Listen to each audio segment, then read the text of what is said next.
my lesson for you today, as you can read in your bulletin, is titled 7 Steps to Awaken a Conscious Connection to the God Within. In other words, this is 7 steps for a deeper connection with you. Do you feel connected with you totally 100%? Are you in your full self right here, right now? I don't think we all are. I think we can always, there's always a time and a place and more that allows us to go deeper. And that's what we're going to do today. We're going to go deeper. Now, my scripture this morning comes from Jeremiah, chapter 29, verse 11. And many of you are familiar with the words, but may not know that it's Jeremiah 29:11. And it reads, "For I know the plans I have for you, declares the Lord. Plans to prosper you and not harm you. Plans to give you hope and a future." That sounds good, right? Now, if you've ever read Jeremiah, you know that that one little sentence is right in the middle of what some people call some madness. Oh, you're going to wish me all this, God, and yet right in the middle of what you just told me is going to happen? So let me give you the full verse so you'll know. And it starts in Jeremiah 10. This is what the Lord says. "When 70 years are completed for Babylon, I will come to you and fulfill my gracious promise to bring you back to this place. For I know the plans I have for you, declares the Lord, plans to prosper you and not harm you, plans to give you hope and a future. Then you will call upon me and come and pray, and I will listen. You will seek me and find me when you seek me with all your heart. I will be found by you, declares the Lord, and will bring you back from captivity. I will gather you from all the nations and places where I have banished you, declares the Lord, and will bring you back to the place from which I carried you into exile." So God's sending them all off into exile, banishing them, putting them all over the place for 70 years. But right in the middle of it, I know the plans I have for you to prosper you, for great things for you. But in the middle of, I'm banishing you for 70 years. That kind of reminds me of my dad giving me a beating. You know I love you. It don't feel like it right now. But that's what this is all about. Now, why 70 years? I looked at this scripture, I'm like, why 70 years? But 70 years is the natural lifetime of a human being on earth. So what he's saying is, I'm going to wipe out a generation. I'm going to wipe out your past. I'm going to wipe out all that stuff that came before because you're not using it for any good. And I know the plans I have for you. But since you stay stuck back there, since you stay stuck in that old thinking, we're going to get rid of that. We're going to send you someplace where you're not so high and mighty. And then when it's done, I'll find you. If you still have faith and you still believe and you pray to me from the depths of your heart, I'm going to answer you. And then you really know the plans I have for you. Plans for you to prosper. Plans for your future. Plans for your good. So now we're not going to get banished for 70 years here, okay? We've passed the 70 years, but this is what we got to do to make sure that 70 years of our life don't pass before we figure out what we need to do. And here is the very first step. Are you ready? The first step is to stand your ground. What? Stand your ground? What kind of ground are you standing? Stand your ground. And what I'm talking about is take responsibility for your life. What has happened up to this point is nobody's fault. Nobody's to blame. Don't blame it on your poor economic status. Mom and daddy didn't graduate from school. Papa was a rolling stone and left mama and me and the 10 kids, and we had to fend for ourselves. We didn't get a good education because of Jim Crow. Leave the blame game alone. Take responsibility for where you are right now. You made choices along the way. You made choices. You may only be 14 right now, but you've made some choices about your life that has your life the way it is today. You created where you are right now. Stand on that ground. It's yours. Own it. Nobody did it to you. Nobody did it for you. It's yours. Own your stuff. Now, we talked about the power of thought here all the time. And it's your thoughts that have created your reality. I talked about that this morning on the prayer call with What Dreams May Come, if any of you know the movie and Robin Williams' situation, okay? But thoughts create your reality. Thoughts put you in the mindset to see the life that you're living right now. Your life may look totally different to somebody else. Your thoughts shape it. Change your thoughts to positive, productive thoughts. Change your thoughts to something that's going to live you a better life. I am where I am because of my decisions have always governed my thinking. I will change where I am by changing what? That's right, by changing your thoughts. Okay, the other thing about standing your ground. Oftentimes, we stand a little too firm in the same ground all the time. That's a whole different way of standing ground. And we do that because we are afraid. We're afraid to fail. We become afraid to make a decision. We become afraid to move to the left, so then we move to the right. We might move back, then we might move up. We change in our mind. We don't stand firm. We don't do nothing with any kind of vigor because we're afraid. I know people that won't make a decision because they're afraid. They feel better just to stand still and do nothing, be lethargic and lazy, have nothing, do nothing, be comfortable in that nothingness, that no thingness. When you gonna move? Make a decision. Stand by your decision. Do your thing. The ability to make a decision and make it and know that it is right. But guess what? If it's not right, you got the ability to make it right. Make it right for you. Okay, I'm gonna do this thing. I'm gonna quit my job. I'm gonna start this new business. You make the decision. It don't look quite right. Make it right. Make it yours.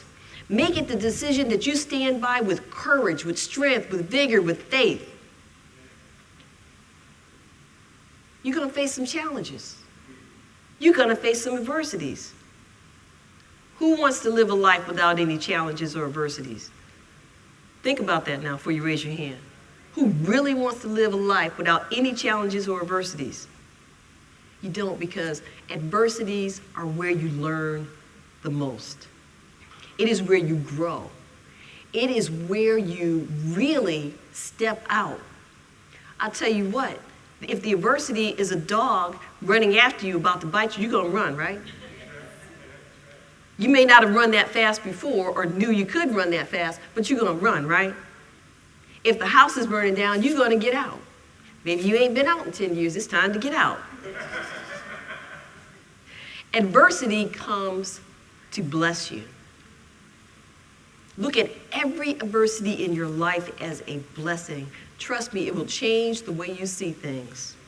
Instead of looking at it as a really bad thing, it's a good thing. Somebody crashed into your car? Oh, looks like adversity and a challenge. But trust me, it's a good thing. Maybe not having a car for a week is what you needed to be still.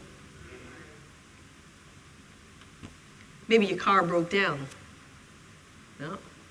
Maybe that money that you were going to spend to fix the car would have been something that you didn't need to do. Saved you. Saved yourself. Every adversity is a blessing. See it that way. It will change the way you feel about your life. Number 2. Everybody got number 1? You know how to stand your ground? All right, number 2. And this is good. Sit at the feet of greatness. Whose feet are you sitting at? You sitting at Bobo's feet? Bobo ain't got nothing for you. Bobo's gonna tell you a bunch of stuff that you don't really need to hear. Gonna give you some counsel that's gonna send you someplace that you don't wanna be. Gonna have you down someplace doing something that's just not right for you. Sit at the feet of greatness. When Jesus spoke, there was a crowd. People came out of nowhere. They saw the wisdom in his teachings. They wanted to sit at his feet. When Gandhi spoke, people came from miles. They sat at his feet. They wanted to sit at the feet of greatness. Martin Luther King spoke. People came out of nowhere. People found a way to get where they needed to be to listen to that because they wanted to sit at the feet of greatness. Where are you getting your wisdom? Are you getting it from your friends that aren't doing any better than you are? You don't want to go down that road. Who are you looking up to? Be careful where you're seeking your wisdom. Now, words of wisdom. There's plenty of words of wisdom out there. There are a ton of great books. Now we've got YouTube videos. You don't like to read? You don't have to read. You can get an audio book. You can listen to it on YouTube. You can listen to a TED Talk. There are so many ways to get the wisdom. If you don't know something, there's a way to find it. There's always a way to get the understanding. Always a way to get the wisdom. Let me tell you, if you don't know where to look, sometimes just take a moment to be still. Say, God, show me the wisdom that I need in my life. And you will be amazed at what doors open up. You'll be amazed at what pops up. You'll be going through your email and all of a sudden you see something strange. You need to be like, who is so-and-so and so-and-so? That looks interesting. You don't even know why you're looking at it. Otherwise, normally you'd say delete spam. But all of a sudden, this is triggered an interest in you. You've prayed for it. Now you've got it. Listen to it. The power of fellowship. Now, there are 12 disciples. They hung pretty tough. They were in good company. They were all working on being in the same mindset. Fellowship with those who are headed in the same direction that you are. Don't fellowship with people that lack the integrity that you desire. Don't fellowship with people that lack the faith that you are continuing to work on in your life. Don't fellowship with people that don't want to do nothing in their life. Because trust and believe, people that don't want to do nothing don't want anybody around them doing nothing either. Whenever you're trying to get up, they are reaching up only to pull you back down. So be careful of who you fellowship with, because that's your board of directors right there. Oh yeah, you may be the CEO, but these people that you surround yourself with, they're your board of directors. They're the ones that are having the most influence over your life. Who's influencing you? Who are your friends? Who are the people that have your ear? And last but not least, in seeking wisdom and sitting at the feet of greatness, is be a servant. Now, how is that sitting at the feet of greatness? You know, when you are a servant to anyone, when you are serving anyone, you're always learning something. Especially if there's someone that you look up to, that you mentor, that you want to mentor you. Because you're hearing these tidbits as they talk. You're listening to the way that they're living their life, but you're being of service. And the one thing about serving is that you can't outgive God. So when you're serving someone, you are being blessed. Something is coming up behind you and giving you something great. Something is happening around you in your life, helping you to be great. What you say to yourself is, as I humbly serve others, their wisdom will be freely shared with me. I will not look for someone to open my door. I will open the door for someone else. That's serving. That's being of service. Go out there and be of service today. Serve at the feet of greatness. The next point, now that you got your wisdom, right? You got your wisdom? Okay, the next point is just do it. Nike coined the phrase, just do it. Excuse me, be a person of action. When you're faced with making a choice, you really have the choice of doing something and doing nothing. Right? I mean, you can just gravitate, or whatever the word is for sitting in that spot all that time, or you could do something. Always choose to act. Seize the moment. As they say, carpe diem. Seize the moment and choose now. The decision to act now. When faced with a decision, and some people say, well, I'm waiting on God to show me the way. God's already given you everything you need. Otherwise, the decision wouldn't be before you. Don't sit there talking about, oh, I'm waiting for God to give me a sign. God has given you everything. What more does he need? Write out a little note. Dear you, it's time to make a decision. The decision I would like you to make is, now, God's already told you what you need to do. You've gotten all you need, otherwise the decision wouldn't be there in front of you. You know what to do. You're afraid. You're comfortable. And you shut down. Otherwise, you wouldn't be wondering what to do. Just do it. God has given you a healthy mind to gather and sort information. And not only that, God has given you the courage to come to a conclusion. Giving you everything that you need. Be a person of action. Be courageous. Don't fear living your life any longer. You're not really living your life if you're afraid. Never again let the vapor of fear drown out your life. Because it'll put you in a cloud and a funk. You've got to live your life. You've got to act now. Say to yourself, I am courageous. Let's say that together. I am courageous. I am a leader. I seize this moment.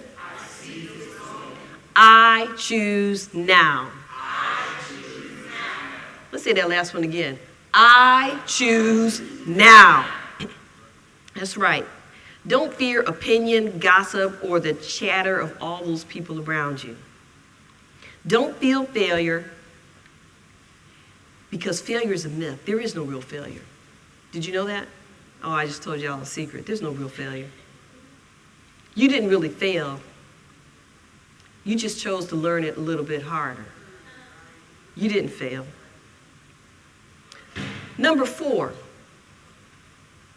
follow the desire that God has placed in your heart. Put it there for a reason. I know the plans I have for you. Plans for you to prosper. It's already been downloaded. It's already in your heart. It's already there. A wise man once said, a journey of 1,000 miles begins with a single step. Just do it. Step out. Step. Just step. Just step. Just make a move. Go in the direction that God is sending you. Believe it. Have some courage. Don't fear it. Live it. Do it. Act. Be. Your chart is your course is already charted. Your destiny is assured. Just think about this. A person without a dream will never ever realize a dream come true. How is it possible? You don't have a dream. Can't possibly come true. I know that the purpose of analysis is to come to a conclusion, right? You learn that in math. You get that in your word problems, you get all this information, you analyze it. But it's not just there for no reason. It's to come to a conclusion. You've tested all the possibilities. You've run them all over in your mind. God has given you everything you need to know. You've measured out the probabilities of what can happen with each step that you take. But your heart already knows the decision you need to make. God has already placed that desire in your heart. You can sit there and look at all the possibilities for as long as you want to, but your heart knows what you really need to do.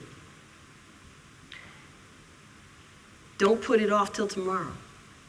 Procrastinators never win. Do it today.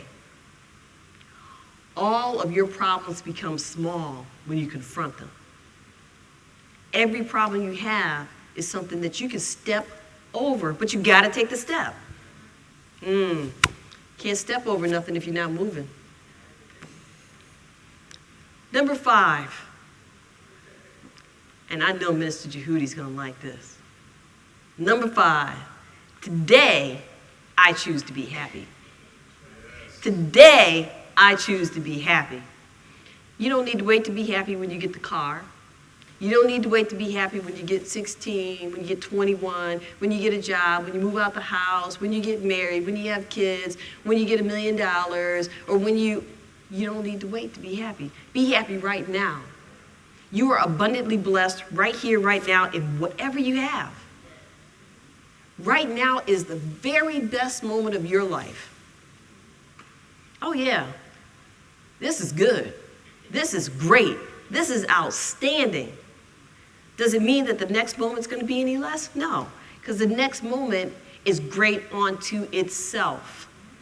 But this moment is great. Rejoice in this moment. Be happy in this moment. Rejoice right here, right now, today.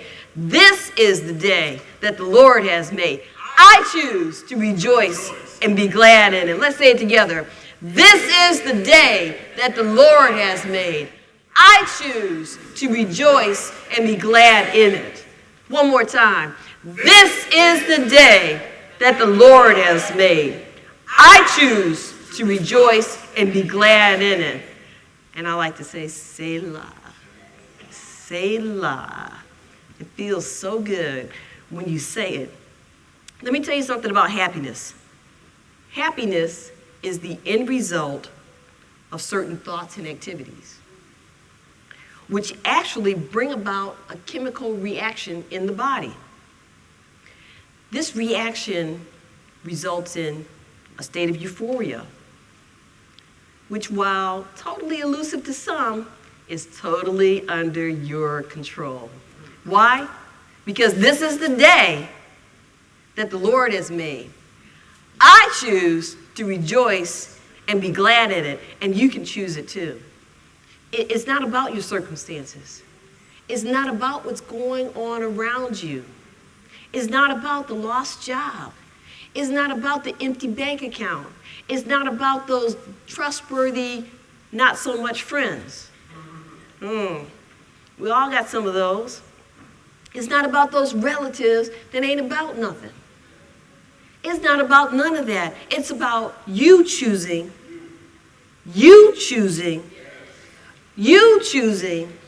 to be happy right here and right now. And when you make the choice, the whole situation will change to mirror that happiness that you're seeing and you're feeling. It is impossible for seeds of depression to take root in a thankful heart. It can't happen. God has bestowed upon you and me gifts. And for these, we need to be grateful. Let me tell you something that you can do. And it's easy to do once you get started. First thing in the morning when you wake up, laugh for about 7 seconds. People are going to look at you and think you crazy, but you'll be a happy crazy. It'll set the tone for your day. You wake up first thing in the morning and woo!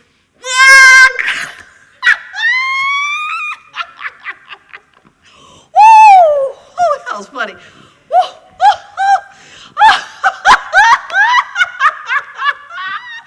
Whoa, did you see that? Oh, good. Oh, good. Oh,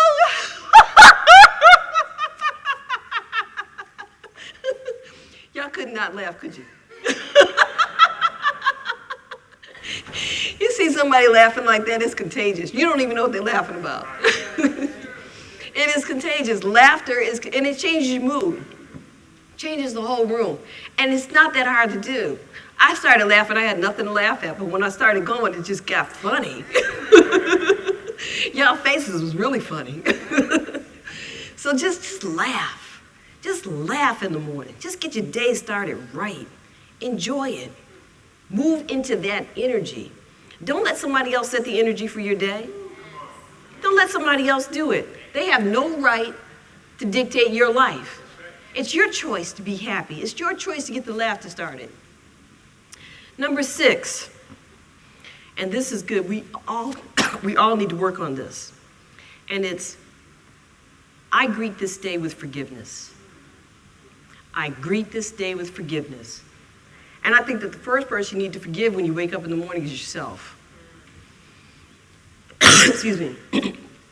God, forgive me for all that crap I did yesterday I had no business doing.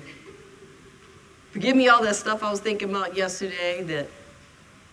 Forgive me for that dream last night that scared me and made no sense. I mean, forgive yourself because we're our worst critics. When you can start off in the morning forgiving yourself, you release yourself from what happened once before. You release yourself from the energy of the past.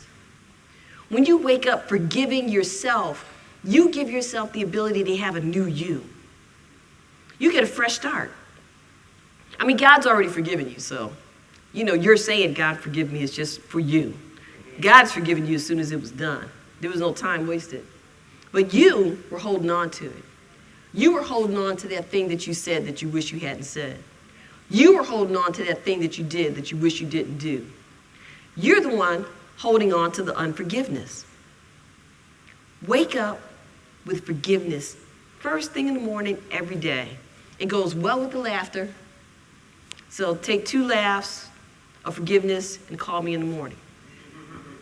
And I'm sure you'll feel much better. Forgiveness has no real value unless you give it away. So once you forgive yourself, have that same love and compassion for others. Nobody's perfect. Nobody's expected to be perfect. If somebody did something to you that didn't quite seem right, remember, it was a blessing because it taught you something. You learned something from it. The person who lives a life according to the opinions of others is a slave. I don't know about you, but I'm not a slave. What you think about me is none of my business. Forgive yourself. You can be your greatest enemy. You looking at every miscalculation, every bad step, every broken promise, forgive yourself.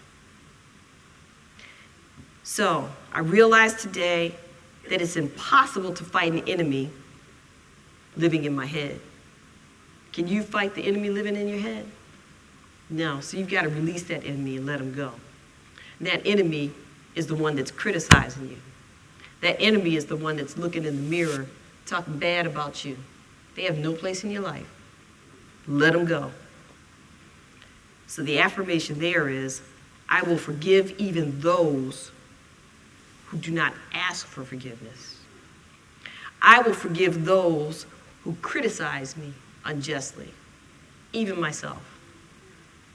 Even myself. And last but not least, I know you're sad because we're getting towards the end of this. But trust me, there'll be more next time. The 7th one, and this is to me the most important. I will persist without exception. What I'm telling you to do is to keep moving. What I'm telling you to do is to take it and keep going. Don't just take one step and stop. Keep moving. Knowing that you've already made changes in your life that will last forever, keep going and insert the final puzzle piece, and then start building another puzzle. You possess the greatest power that has ever been bestowed upon mankind, and that is the power of choice. The Bible tells us that God gave us free will. Free will is the ability to make a choice, the ability to have some say in the life that you're living. Don't waste that power.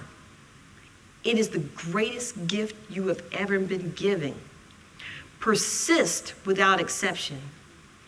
Be a person of great faith. For I know the plans I have for you. Plans to prosper you and not to harm you. Plans to give you hope for a future. From this day forward, claim your prosperity. Claim your life. Use these 7 steps and step out on faith to live the life you choose. I love you. Do your thing.